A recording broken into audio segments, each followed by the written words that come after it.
Bismillahirrahmanirrahim. Hendaknya seorang bersemangat untuk membimbing anak-anak kaum muslimin, ya, bersemangat untuk membimbing anak-anak kaum muslimin.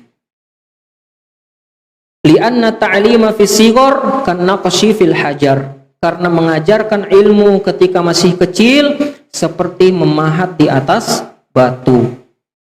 Ya. Jadi kita jangan remehkan, Pak.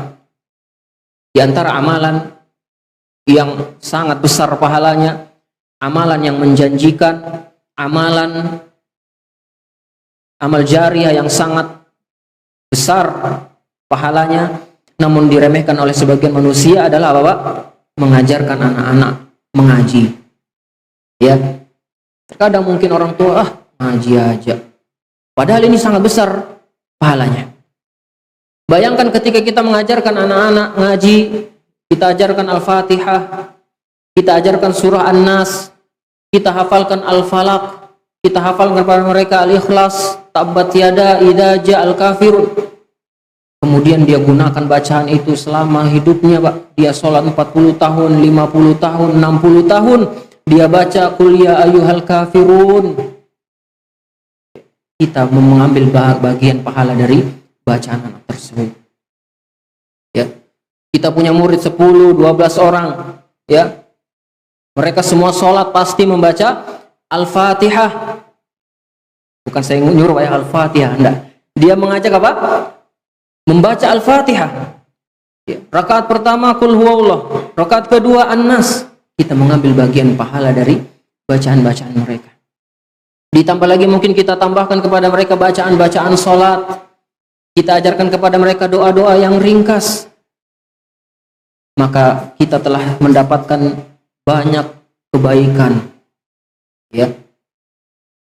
Karena terkadang surah-surah inilah yang lebih banyak dipakai. Bapak-bapak mungkin sudah hafal An-Naba, sudah hafal apa? Al-Ghoshiyah. Coba sholat sunnah, Pak. Baca apa, Pak? Al-Ikhlas juga, ya. Al-Kafirun paling mentok sudah, ya.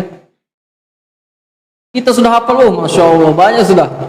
Juz 29, alhamdulillah, sampai mana sudah? Sampai Al-Haqqah sudah ini. Masya Allah. Sampai Al-Haqqah sudah. Tapi kalau qobliyah subuh, apa sunnahnya, Pak? Al-Kafirun. Qul huwallahu ahad. Ya. Ini Masya Allah. Kalau kita mengambil bagian ini, Pak, terutama anak-anak kita sendirilah. Jangan sampai anak kita itu belajar Al-Fatihah dari orang lain, Pak. Merugi kita, Pak. Al-Fatihah adalah sesuatu yang paling urgen di dalam hidup seorang muslim. Ya, dibaca 17 kali minimal. Belum ditambah sholat sunnah, belum ditambah yang lainnya. Witir, qobliyah, ba'diyah.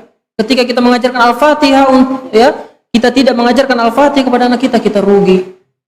Kalau itu kita yang mengambil bagian, sudah Al-Fatihah saya berusaha benarkan Al-Fatihah saya untuk anak saya, minimal untuk anak saya dan istri saya. Bayangkan kalau anak bapak hidup bertahun-tahun, 60 tahun, 70 tahun, bapak mendapatkan pahala Al-Fatihah dari setiap yang dia baca. Ya. Ini luar biasa pahala yang menjanjikan. Ditambah lagi bapak punya murid, mungkin punya murid tetangga, anak tetangga ngaji sama kita, Masya Allah. Ini pahala yang berlipat-lipat. Kita meninggal, masih berjalan terus pahala kita. Estafet terus sampai anak itu juga meninggal dunia. Belum lagi kalau anak itu mengajarkan kepada temannya, mengajarkan kepada anak-anaknya, kita juga tetap mendapatkan bagian dari pahala tersebut. Ini motivasi, ya, agar kita bersemangat dalam mengajarkan anak-anak kaum muslimin.